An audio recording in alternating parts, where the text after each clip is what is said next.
This episode is brought to you by Rad Dudes Who Love Nature.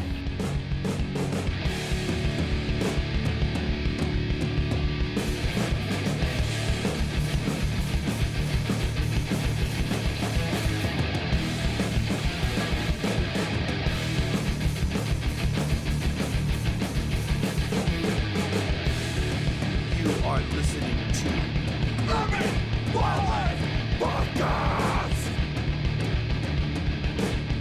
Welcome back to another episode of the Urban Wildlife Podcast. I'm Billy Brown, and I'm sitting with, Tony Crosdale. and we have a special guest today, Lori Hayes. Lori Hayes. And we'll come back to Lori in a sec to hear more about what she does. This is the first episode we're recording since we've actually been up online. So iTunes, Stitcher, the website. So if you're listening to this, we should have mentioned this earlier episodes, but please, if you like what you're listening to, like us on Stitcher, like us on iTunes, throw some comments up there, and write us at urbanwildlifecast@gmail.com so we can get your feedback, learn how to improve it, give us ideas for stories. Oh, well, we did get some feedback. No, this is legitimate feedback. Oh, okay. Not made-up feedback. Not that we've done that in the past. It's all legit. Yeah, so Robin from Tacony, he works for the Tukity Tacony Frankfurt Frankfurt Watershed Partnership. Yes. Yeah, he's, Wow, that was good because I fumbled that. He's a great he's a great personality and a person that I collaborate with occasionally. We do similar things in different parts of the city. Anyway, so he wrote us and said, hey, we should do something about urban beavers. And and the park that he works in does have beavers, and so does Cobbs Creek, and actually I think every park in Philly. And at one point in Philly and Northeast Philly in Pennypack Park, which is the park where I grew up, we actually had an incident of a rabid beaver attacking a fisherman. That's a wildlife interaction right there. Yeah. I actually wrote an article about beavers for Grid, I think like a year and a half ago, or 2 years ago, close to that. I love Grid. There you go, you love Grid. We love Grid too. I love Grid, even though I stopped writing for it so I could focus on this. Yeah, I think they were even spotted a little north of the fish ladder. Also in Too the long Schuylkill? ago. Yeah, not There you too go. long I would ago. think that at this point, I think that they're everywhere. I think they're everywhere. They're at the Hines. I've seen them and seen their sign in Pennypack. I've seen them requesting. I've seen their sign in Tacony. I've seen their sign and them all over Hines. Lori, Hi. I feel embarrassed that I don't actually know what your official job is, because I see you all the time at public nature events. And I know you work. We're gonna keep messing this up. I'm gonna keep saying Fairmount Park, even though Fairmount Park as a system got merged into Philadelphia's recreation department. So now we have a Parks and Recreation department. Dates back to about 1878 to protect the water. And the art museum sits on what was Fairmount. Right. And that's where it all began. And then there's the chain of houses on both sides of the river, the charms of the Fairmount Park system. But we're almost 10,000 acres of parkland. Don't sell yourself short. I know. And your title is? I am an operations district manager, formerly just a park district manager, but now operations includes recreation facilities and anything involving parks and rec. Keeping it going, keeping it running, clean, safe, and ready to use. I met Lori, and I don't know if she's just being polite, but she always chuckles when I remind her of this, at an event at Cobbs Creek where she was talking about tree identification. I think it might have been early spring or something, so the trees weren't leafed out. And she was saying, when you're trying to identify a tree, look up, look down, look all around. She's pointing at me and smiling now. And it's something that, I will be honest, has actually come in handy when I've been sitting there in the winter and being like, what kind... It echoes in my head, and I go on a search around the tree to see what leaves are on the ground. And see if there's still one little leaf dangling from a branch somewhere, and try to figure it out. Well, first time I met Lori, I used to work at the Cobbs Creek Environmental Center, and there was a special event, and I believe I was mulching or doing something physical, and I was on the ground, and Lori comes up and introduces herself to me, and I tell her my name. I'm Tony Crosdale. She's like, Crosdale? "Are you Clyde's son?" Instantly. So Lori knows my father from when he was president of the Friends of the Pennypack. Absolutely. I actually met your dad in about 1985. I had a provisional appointment at the Pennypack Environmental Education Center, and they needed someone to keep the place open, and that was me. I was a grounds maintenance worker. I went up there and fulfilled the duties and got recognition by the mayor back then, Wilson Good, and I've been into this thing ever since. I'm a self-made nature specialist. So for this episode, we're going to hear from another dedicated public servant for nature who I ran into in yet another Grid article. One article about the Fairmount Fishway. And then I'd also talked to Joe for an article about carp, which just happened to be the synanthropic organism of the episode. And, everybody knows I'm into reptiles and amphibians, so I'll keep an eye out for like snapping turtles and stuff. And so a lot of times if you're like at a pond in the park or in the river, I've actually been in the Schuylkill River like snorkeling and seen some pretty huge carp. Lori's chuckling at that. And the large animal I'm expecting to see in the shallows is like a turtle. And I get faked out by these carp. And they drive me nuts. And I decided I'll learn more about them, write an article about them. So carp, they have an interesting history in that they are a Central Asian fish, and then they were kept in Roman times as a fish for aquaculture. So people breeding them intentionally just as food because they're good eating, and they spread all over Europe by the Romans. And U.S. Fish Commission intentionally introduced them all over the United States as a food species for people to catch to eat. They've done really well. Female carp will lay something like or spawn something like several 300,000 eggs in a shot. They're considered by the IUCN Invasive Species Specialist Group as one of the world's 100 worst invasive species. They're really hard to get rid of. And some of these things you say, okay, they're benign, they live in like human-altered landscapes, and it's not that big a deal. These are considered bad because they feed by rooting around in mud and weeds, and so they'll rip up aquatic vegetation that you might want to try to have established in the pond that you're trying to manage to be more natural. On top of that, in Philadelphia at least, and I bet in other urban areas, they're not edible because they spend so much time rooting around the sediments that even though they're not top of the food chain, they still accumulate enough pesticides or metals and other stuff that you shouldn't even eat them. It also is sometimes cultural. Yeah. Certain people will have the fish head stew, maybe people from the Caribbean and such. They will have a carp. And they will enjoy it. They make fish cakes out of the meat and maybe don't like pan fry it or bake it like a cod or anything. But yes, I've seen them. But while I was chuckling earlier, Hurricane Floyd came through and the Schuylkill came over its banks. And all kind of carp, they were lying on the Kelly Drive near Midvale Avenue. So for background, this is a 4-lane road that kind of runs along the river. Yes. And they were out in the road just flopping around because the river had crested and come over the walls there. The carp. We tried to rescue and throw them back. No, don't do that. Yeah. Well, at the time, we had to clean the roadway. Yeah. And also, they did a dredging over at the Concourse Lake. Oh, yeah. In the Centennial Lake area, and there were some giants in there. You may not believe it, but I believe it. Yeah, I believe it because I've spotted some of them rooting around in there. Synanthropic organism. All right, so with that, why don't we start listening to Joe? Joe Perillo, an aquatic biologist for Philadelphia Water Department, and where we do water quality monitoring in all the streams and rivers of Philadelphia, monitor all the biological life, not just fish, but also aquatic insects, algae. We basically characterize the health of our watersheds based on the aquatic life. The principle behind some of that is when you take a water sample, you're basically taking a snapshot. That's 1 second of what that water body is like. When you start looking at the aquatic life, the algae you're talking about, you're assimilating days worth of information.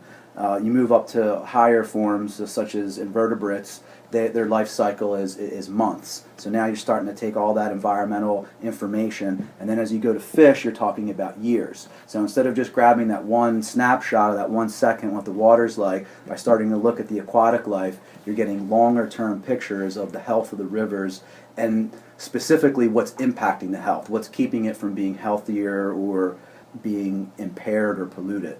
Is it stormwater? Is it sewer overflows? Is it habitat degradation, sedimentation? So that's what we're one of our main objectives. And then also monitoring Fairmount Fishway. Since the city of Philadelphia owns Fairmount Dam, we're responsible for providing passage of fish around that dam. It's a physical barrier to migrating fishes for millions of years. Fish were able to freely ascend the Schuylkill from basically sea level up to the mountains, and then the Industrial Revolution was largely built on the back of Philadelphia, and made us a world power and won us independence, but it came at a cost. For the aquatic life, both by building of dams, by silting, choking the river with coal silt. So we're just now starting to recover from events that happened 200 years ago, and we're starting to see that resurgence as water quality is improving. We're opening up habitat now, and that's one of the big things that the Fishway does, is open up river miles of habitat to fish. But how did you get into this? How did I get into it? That's what you're after. Well, both. Yeah, I think just as a kid, I fished all the creeks in Philadelphia growing up, and really had that strong connection. I could walk to the Schuylkill, I could walk to the Wissahickon, so spent a lot of time. So you grew up in Roxborough. Roxborough, yeah. Nice. I'm from Mayfair and Wissinoming, so Okay. I would bike to Pennypack or bike to the river, The Delaware. to catch my to catch my dinky stripers, Yeah. or sunfish. Yeah. And that's, I think that was really a lot of the start. Well, I worked for Fairmount Park for a while as a park ranger as well when I was in the summers coming home from college, and that kind of led into working with the city. I was at the Academy of Natural Sciences for a little while, right out of school. I was actually into aquaculture quite a bit, and I kind of learned very quickly that that's not where I necessarily want it to be. And then kind of coming back and was at PADEP for a little bit, doing kind of solid waste inspections. The position at the Academy opened up. Yeah. And then actually when I was at the Academy, we were traveling all over the country doing fish work. I really enjoyed it. And the water department was just pretty much starting up a biomonitoring program. Back in my mind, I said, hey, why don't I come over and start up the whole program for you guys? And, we'll build the program and kind of institutionalize this type of work. That's really neat. And we were able to do that. That's awesome. So I'll ask you, maybe this is going to come up like a dumb question, but why do you like fish? I mean, I know it's like asking Tony why you like birds or why I like turtles, but why, what is it about, what it strikes you? Yeah, how about that? Because it seems like a unifying theme. Like you're catching fish when you're a kid, you're researching them, you're into aquaculture, which is a fish topic, but we were talking earlier before we started taping, and you're really into fish, you love fishing. Yeah, that's like when I've I'm not talked- at work, that's what I pretty much... Right, I talked to you about the shad, and I remember this when we were, so this is back when I wrote an article with interviewing Joe about the fishway and shad, and I remember when we were sitting there, and there was gizzard shad comes up, and you're and then the American shad came up, and you got really passionate about the American shad. Like Tony gets passionate about, I don't know, about a harpy eagle, or I get passionate about a spotted turtle or something like that, and it really seemed to grab you. What is I it? get excited about things a lot less dramatic than Harpy. I know, but I was trying to. I saw. This was the Swainson's. Well, I mean, the water you guys saw. Yeah, but if it's contextual. When I'm down by the Delaware River and by Walmart, if I see a black-eyed night heron there, which is a bird I take for granted in other places in There the you go. region, All right. then I'll still flip out because it's in Philly. Tony flips out over herons. I flip out over a lot of turtles. Joe, you flip out over shad. So what is it about this? What is it about them that grabs you? I think for shad especially is just how much they meant to our cultural history in Philadelphia. They shaped a lot of what the city was early on. Am I correct that that's what Washington fed his troops on in the Valley Forge in the winter? Was it dried shad? Yeah. I mean, that story goes multiple ways. Is from the shad kind of saved the troops at Valley Forge, and I think it's more about the salted shad based on the timing. Otherwise, it was more like growing up in the city, kind of your direct contact with wildlife. Like, we didn't really hunt, just because where you were, and so it was like that was something that you could do for free, like in the summertime when it's like, a lot of kids were going to camps and going here and down the shore. It was like kind of just be stuck trying to figure out what to do, and we had the creek so close to us that's what we did. Yeah, that's cool. Yeah, I mean, similar for me, growing up near Pennypack, in the river. But so for our listeners who aren't, obviously we're fairly Philly-centric because we're based here, but a lot of people don't know. Just saying, Philadelphia has two major rivers. One is the Delaware, which is a massive river, and then the other river is much smaller, but still pretty significant. If it was out west, it would be a big river. Is the Schuylkill. Then Philly also has a series of watershed parks, and we have Progressing Creek, Pennypack Creek, which is a massive urban park, and it's basically a stream. It's corridor. no Wissahickon, but yeah. I think Pennypack is a superior park, and then there's the Wissahickon, and I'm going to lose out here because you grew up in Roxborough. I grew up next to Pennypack, and so Pennypack and Wissahickon are the two biggest creeks in the city, and they have the nicest parks surrounding them. And then we also have Tacony/Frankfort Creek, which is a whole other thing, and half of it's underground. And then the western border of Philadelphia is Cobbs Creek. Near and dear to Tony and my hearts. Yeah. And the Delaware it's the largest undammed river east of the Mississippi. So when we, that's very, to me that's the reason why the Delaware is the way it is. To me, I always think it's a badge of pride. I go out west to my friends in Portland or whatever. We're fishing on the river there, and I'm like, your river is dammed multiple times. My river is not. The Delaware is not. Yeah. And in context of this urban podcast or wildlife podcast, it's a lot of people think like the West is like super pristine, and the East is the more built up. But in some places, if you look at the watersheds, the East has less. It might be more development, but there's been less impact on the dam wise. We just don't have a series of dams like the Columbia or something like that. Yeah. And that's a real good point, because I went out to Alaska for a conference. They asked me to present on some of my research that we were doing on flathead catfish invasives in the Schuylkill. And I'm thinking, I can't wait to get out there to fish, pristine, not crowded.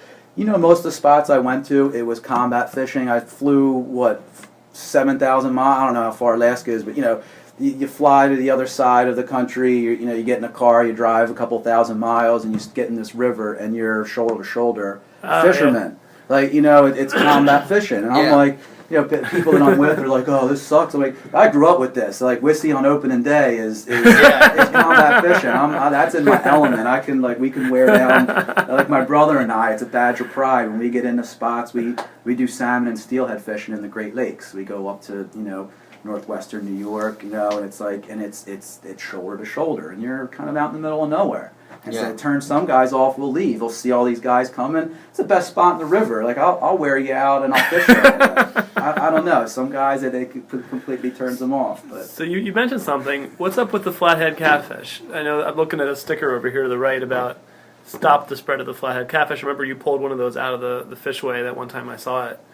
Yeah, we've kind of lost that fight. The flathead catfish are native to the Mississippi and Ohio river drainage. They're one of the noodling catfish, right? That's exactly right. Those are the ones you see on the TV shows when they're noodling for catfish. That's the flathead. They're one of the largest species of catfish in North America. The big difference is they're a top predator. They're not just a scavenger, or they're not just bottom feeding omnivore that's going to eat anything. They're primarily eating other catfish, sunfish. We've seen a pretty big impact on the sunfish community with the increased abundance of flathead catfish. So early on, we were trying to remove them and control their numbers. Once we started seeing multiple age classes and reproduction and recruitment, and we were getting, 600 pounds of them out of the fish ladder during a cleanup. Where am I getting rid of all these bodies, basically? We were calling Fish Commission. You can't release them. okay, I can't release them, but where am I getting rid of these? And you can't eat them because they accumulate Exactly. heavy metals and stuff. The contaminants, we had DEP do some testing on them because we were going to give them to Phil Abundance. Yeah. And they're hot. They're high in metals, mercuries, PCBs. They're pretty much they have it all. Jeez. And you can't feed. You wouldn't even really want to put it on, say, like a vegetable garden because you're basically doing the same thing. You're importing Right. those contaminants. Oh, man. So the outlet of what you do with these is almost They're like is very limited. Fish toxic waste. And we became known at like the dumps in Philly, like because you'd go with trash bags of catfish with blood dripping out, and you're hauling them in, and little by little we were getting banned. They were like knowing us. They would say, "Hey, we don't want you dumping all this shit out." So I get on the phone with Fishcom. What do you want us to do? We don't have anything. We'll put them in a hole. That's what we do. And I'm like, I'm gonna need a backhoe to like dig a hole this big. Like, I know I'm Italian, but I'm not in the business of disposing bodies here. But that was so now the only time we really hammer them heavy in the fishway when the herring and shad are running. There's almost like a gauntlet where sometimes we see areas where there's 1,200 herring, and then up by the window there might be 3. And in between that area, there's a huge biomass of flathead catfish. So if we're in that instance when the herring are running thick and the flatheads are in there, it just opportunistically ambushing. We're just sitting there sucking them up as they come through. Yeah. And to describe the fishway, it's like a series of what do you say, closet-sized compartments, or a little bigger than that? Yeah, like a cubicle size. I mean, like almost, cubicle-sized compartments that sort of are each one's a little higher than the next, and so the fish can swim into each compartment, chill for a minute, and then go to the next level up. And so then if you could think of like the catfish parking themselves in one of those compartments and just like taking all the smaller fish as they come through. Yeah, that's what you're talking about. The big Yeah. bottleneck. The river goes from a wide open, massive river to basically like shoved into almost like a closet or a cubicle. Yeah. And that's how they get up there. They get And that choke point. they take advantage of that. How'd Yeah. they get into the system? 2 ways. There was some stock contamination. So some of the reservoirs further up in the Schuylkill watershed, they stock channel catfish. And a lot of these catfish come from hatcheries in the Midwest where they're also doing bullheads, channels, And they mix up the flatheads. order? And just poor quality control. I mean, Yeah. when you're buying them like this, you're buying tens of thousands At like an of inch long, fingerling. So there's stock contamination. There's not good QA. Wow, I never even thought about that. And you get a couple Yeah. in the mix. And then there was angler introduction. We had specific instances, anglers going, because in Western PA you have the Allegheny and the Ohio, so they're native in Western PA. Yeah. And they're not too far away, they are natives. Fishermen just move them into like Springton Reservoir in Delaware, like these drinking water reservoirs, just to have their own little private population. And they have, in their minds, they have no idea, probably. And that's kind of like the snakehead too. I'm going to jump to snakeheads, but that's the northern snakehead is kind of like looks like a python with fins. Yeah. And they can go on land for a decent amount of time. If it's wet and rainy, they could last out for days. That was down at the FDR down by the stadiums. There's the ponds down there. They're a favored food item for certain Asian populations, and buying an adult snakehead at the market might run you $17-18 when you can buy them as a fry for pennies a piece. Put them in the lakes. Now you have your own private little fish farm that you've just established. And that system down there, there is some opening to the Delaware, right? It's a tidal system. That connects to the Delaware at the Navy Yard. And the Schuylkill's right there too. And last year we saw the numbers exploded of snakeheads. We went from getting kind of like 1s and 2s throughout the season to like one time out we had 27 or 28, and then the next time they dominated the biomass of our catch. So when we kind of weigh up everything, there were more snakeheads. Wait, where is this exactly? In the Schuylkill below Fairmount Dam. Wow. Really? Yeah. Wow. Not in 14 last year. And are they in 13. have you tested them to see if they are as toxic as the... It's a good, no, we haven't. But they're top of the food chain fish, so presumably they'd be... Probably, if they're especially since they're in our system all year round. Unlike a striped bass or a shad that kind of spends most of its life in the ocean, comes back here to spawn. I eat those out of the river. What's the that I believe is the South American bottom feeding of pleco? Lacostomus? Yeah. I pulled a shopping cart out of Cobbs Creek at Riley Environmental Center, and there was one flopping around in the shopping cart. I assume they can handle winter. Didn't even think about it, and I let it back because I was like. I didn't have a container with me. You know, if I caught a fish in the shopping cart, I would just let it go. But it didn't occur to me I'd find some weird and alien fish. Yeah, and right. so I just like didn't know what to do, and I let it back in. And then I thought about it, I was like, I probably should have killed it or taken it out of there. But do you think that would just die, or is it possible that there's populations of them persisting in our creeks? I think the wintertime would kill them. They're a tropical fish. Yeah. I even have problems like at home. I have a native fish, say a 75-gallon aquarium, but it's in my basement, and I refuse to heat it because they're all just native stream fishes, and the plecos just when the water temperature really drops, and, Okay. and especially like last winter where we had ice like we did, they're not making it through. Well, good. Because it was pretty big, so I guess someone just got too big for their tank and they threw. Yeah. threw it in. Well, I'm glad to hear it'll be dead soon. And we see that at DC. We see cichlids, piranhas. You see a lot of things. These crazy koi carp that they get too big for their tank, for their pond. We run into alligators that way too. How often do you see alligators? Every couple years. Okay. And when we typically see them is we're most of the way through November. Temperature's starting to change. This would be the time of year where they start dipping out. When the temperature drops, they get like drunk and they don't do well with it.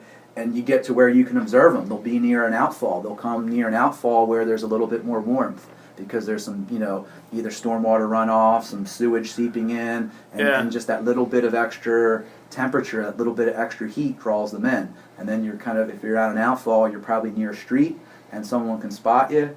And then a lot of times we're the ones, we get the calls, hey, you guys want to, no, I don't really want to mess with that alligator.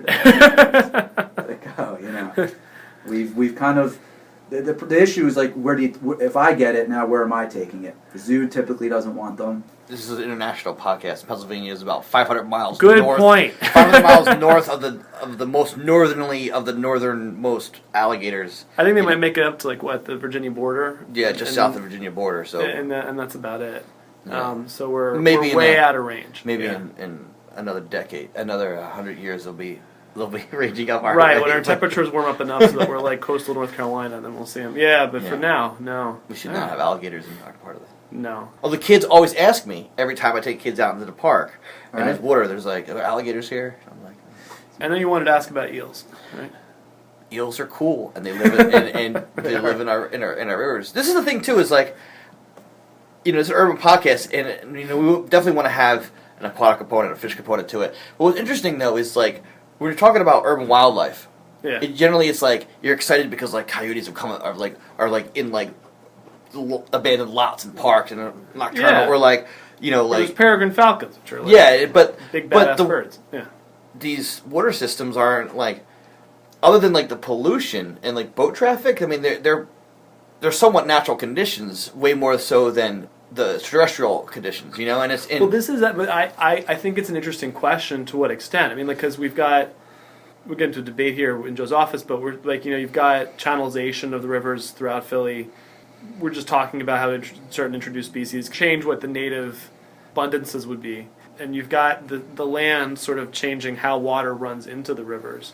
So it's just like it's just a live question for opinion. But like, how do you think of them? Like I go back and forth, like with how you're talking about it, or is it Specifically just with as eels, modified? No. Sorry, we're we're just off the brainstorm. topic. But do you think of how much does the city make a difference in the rivers? The rivers go through the city, and and they're contiguous. While we're talking, generally it's really unique. Oh, we have Wissahickon and Pennypack. It's cool that you have pileated woodpeckers in there because they're in the city, but they're only in this one patch. But like, those systems aren't usually they're so fragmented, right? But the rivers are contiguous with Yeah, I mean, with the dams have made really fragmented river systems. Not as much here because they're low head mill dams as compared to like hydroelectric dams out west.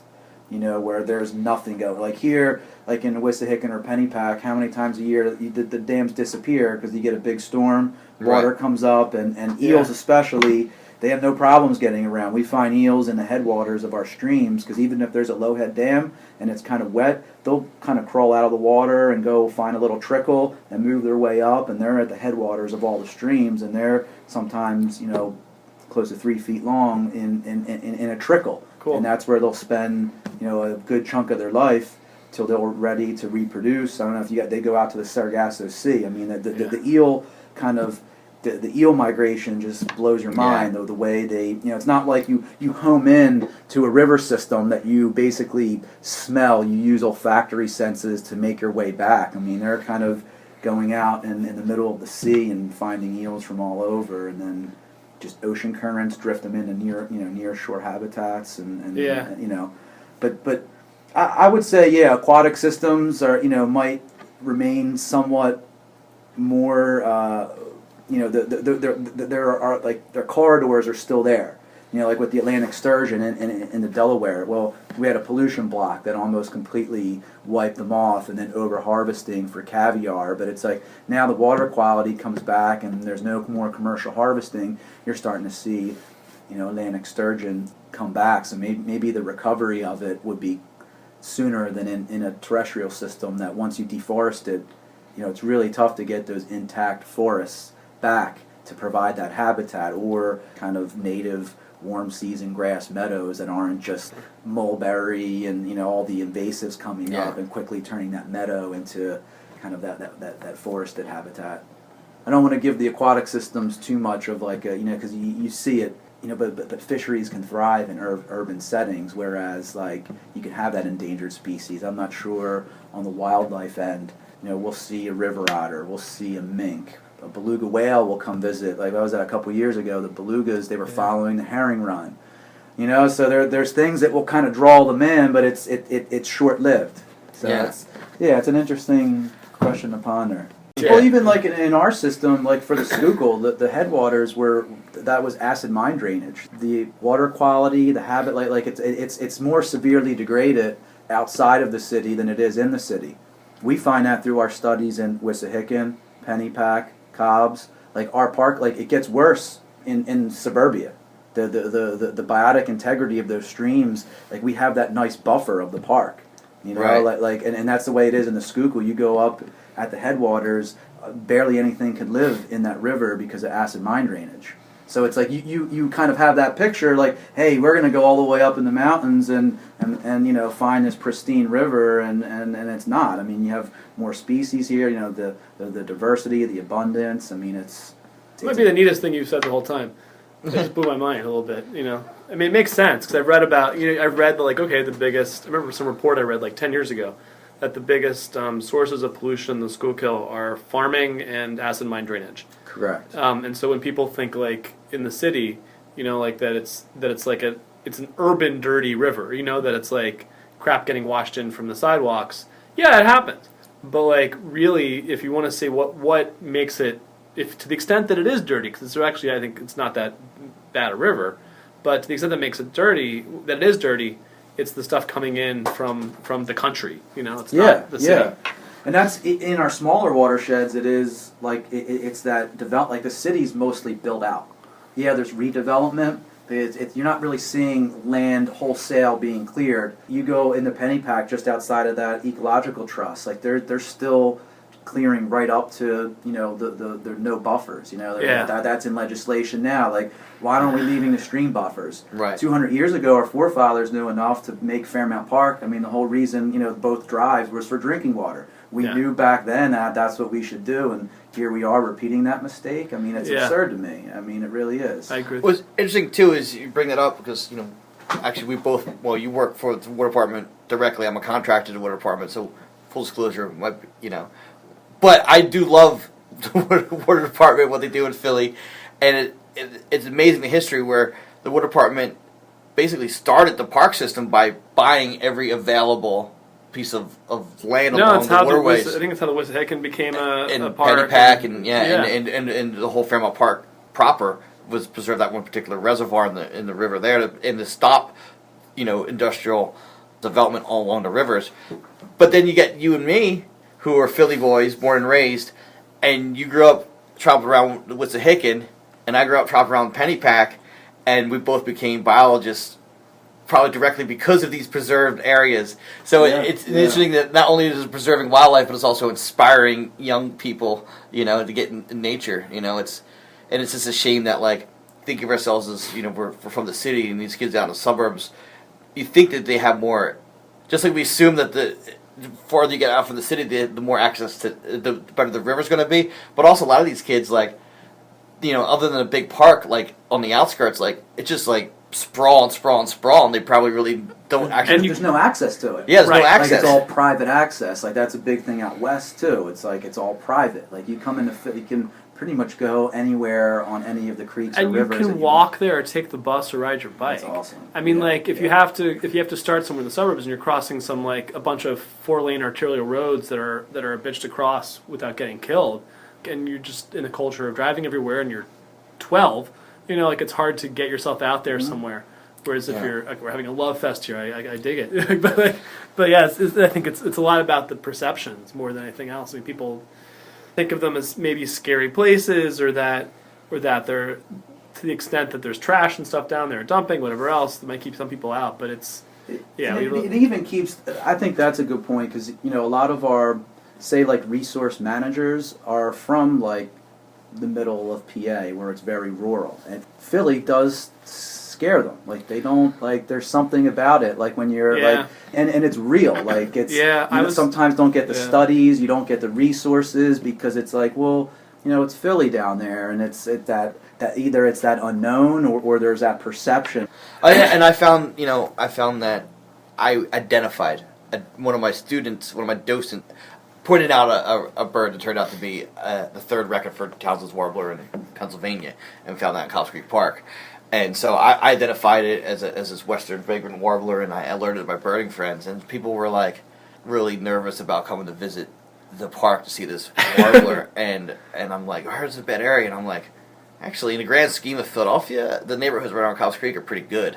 And also, let's be real, let's talk about, like, race and class. We're like, a lot of this neighborhood right next to the park looks a lot like the neighborhood I grew up in, except the people are a different color. And I'm like, are you scared of row houses, or are you scared of African American people? Either way, you're offending me. Even though you don't think you are, but you really are. And, and I think there's a lot of things working against Philly. One, people are classist, they are racist, but also, they just don't understand. They don't get it. There's, also I think people write it off like it's a lost cause. And it's a shame, because it's not, and it's...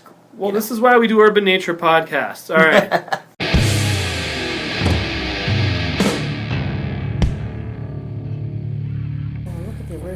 All right, so now we're recording again.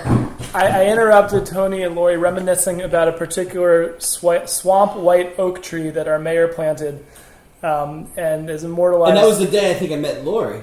And it's immortalized on the hat for Wild West Philly, or what's it? The hat. The hat for the Cobbs Creek the Cobbs Creek docent program. Right. It was a common yellow throat and the leaf of a swamp white oak. We had a contest for the kids to design the hat, and a kid drew a picture of a bird and a leaf. Yeah. And I took that to a professional artist, and had it turned into a common yellow throat and a swamp white oak. And the swamp white oak was to... it's a tree of the riparian forest. Yep. But also, our Mayor Nutter, on Earth Day planted that swamp white oak. But what I wanted to touch on is at the end of that conversation with Joe, the one thing is a theme that in our discussions, and I think of Lori and Tony's actual work, is exposing urban kids to nature, to put it really broadly. And I think when we think of the environmental movement, it's sort of the sort of suburbanness, the whiteness of the environmental movement is getting more attention now. But it's something that you come face to face with when you're in Philadelphia and working with kids and trying to get them to touch with nature. And we usually frame it in a way of saying, okay, the bigger environmental movement is sort of leaving these communities, these kids behind. And when we're talking to Joe, it sort of hit me that cities have a lot to offer when, kids who can just on their own go out and experience nature and go out and go fishing or go out and go birding, or for me, go out and look under some rocks. there's easy access. There's habitat that sometimes is as good or better than you'll see in suburban areas. I just wanted to sort of kick it to you to talk about that. It's always about where you are, because in my neighborhood, I grew up in Germantown, and I wasn't close to the creeks or anything, but there was a field. We called it the Lot. It was near the Kirk and Nice Funeral Home near Germantown in Washington Lane. And we did look under rocks. We caught grasshoppers. Right. But we didn't really have a waterway per se until we went down closer to Lincoln Drive, Unitarian Universalist Church there. And there was part of the Montashonee watershed there. Little did we know, and then that's where we found the crayfish. So it's exposure in your locale, like you mentioned the Pennypack. But did you need someone to drive you there? Bikes. Okay, right. Well, So Pennypack, I didn't get to Pennypack on my own until we moved to Mayfair and I could bike there. Okay. When I lived in Wissinoming until I was 12, there was the Wissinoming Park, which is more like ornamental trees and ball fields, and an abandoned lot where I would catch...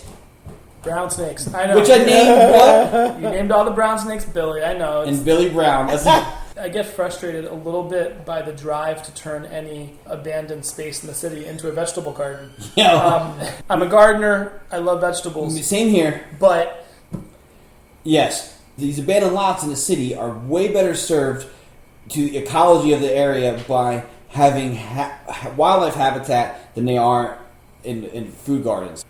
I think of vegetables on the peripheral. I Yeah. don't think the whole thing should be vegetable Yeah. in those rectangular beds. I think it's an old way of thinking in the city because of the history of community gardens. Now Yeah. we're urban farmers or whatever the moniker is right now. But yes, we need to let children be exposed to wildlife because most of our kids are afraid of every doggone thing. yeah, They're afraid of a bee, afraid of a dragonfly, afraid of the things I look forward to seeing. But you post on your Facebook page all the time. yes, I go out of my way to find this stuff, but we just don't need it. I mean, we just don't need that pressure on the land that is so precious. We really need to look at mixed uses. So if you have a veggie garden here, I don't need one 5 feet away. We were talking to Joe about like how he gets enthused about fish, and what we get excited about what we see in Philadelphia. I would say for me, like if I find like a milk snake or a rat snake, which are my two like, I spend a lot of time looking for them. But I was gonna ask Lori, like, what's this? I think you're being mainly into plants, but you're sort of the omni-naturalist. Like, what is it that gets you so excited when you find it? Well, I just found a green frog last week. Okay. And I caught it with my hands like noodling a catfish on one of the lakes at FDR. And FDR is Franklin Delano Roosevelt Park in Yes. South Philly, classic Yes. park. And it felt almost childlike because I was excited. Because I walked around this part of the lake that I hadn't walked before. I saw 2 frogs jump into the lake. Yeah. And there was duckweed all over and it's green and yucky, as they say. So I thought, and then I saw these 2 eyes in the muck. I'm looking at the rings on your hand. I'm looking at your like nails. Yeah, You're still reaching in butterflies. Yes. And so I put the camera in one pocket and the keys in the other, and I stalked it and grabbed it. Nice. And it was a great green frog, the biggest that I ever saw. And I caught it. So I was like that kid again, even though Yeah. I'm not a kid, but it's that whole experience that I want to share with other people. Yeah. So with everything that's out there, the birds, I did Bird Philly all winter. It was like, You were not at the last one, and I was heartbroken. was that Mount Moriah? Pennypack. Have you guys? Something else happened. Lori has been at more of them than I have, even though I'm the primary leader at them. But I want to say about the lakes, though, FDR Park, to point out, this is a place that I have gone there on the subway. You can get off the subway and walk, and you're right there. Yes. Absolutely. I mean, the herons are there, all kinds of Bald eagles. cormorants.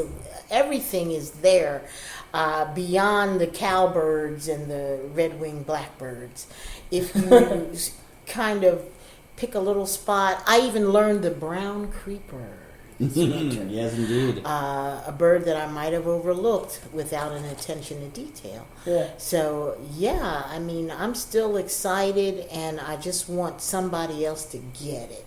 It took me a while to get it beyond picking up rocks almost every day in Germantown, or the boy next door had a snake and frogs and stuff that I couldn't have in my house. But Germantown is a neighborhood in Philadelphia, by the way. Oh, yes. Oh, yes. Northwest area. Of the city. Northwest, particularly, and that's kind of my area of familiarity. I live in West Mount area now. I'm like that girl that never left. So next episode, la di da di da. All right, so for the next episode, it's going to be Tony's long-awaited episode about birds. Which is crazy because I am a bird. I'm like, this is my jam. I'm a bird. It's like, this is what episode? This will be episode 6? 6 or 7. And we finally talk about birds, which is crazy. So we're going to be Tony in Miami, trying to top 600 in his, what was it, 600 or 700 in your bird? 600 in my 600 American. is, I have well over 2,000 birds in my world list. for your American list. Whoa. And then also have a good conversation about bird lists, but particularly about how we count, how we value, how we disparage, how we handle exotic introduced species. And so it's something that we're going to see crossover from birds to all kinds of other topics. And so I'll say one last time, send us your thoughts, your questions, your complaints at urbanwildlifecast@gmail.com. And then like us on Stitcher and iTunes. Maybe give us a review. Give us a review so that more people can find us and spread the love. Give us suggestions for new episodes. And that's about it. Catch fish every day.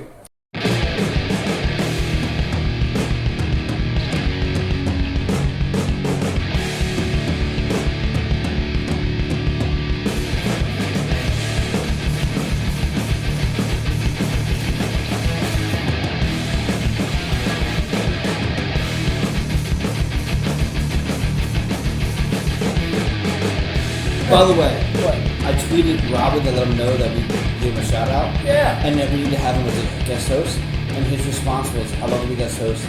Hashtag Herp in the Hood. We might have to start using that hashtag.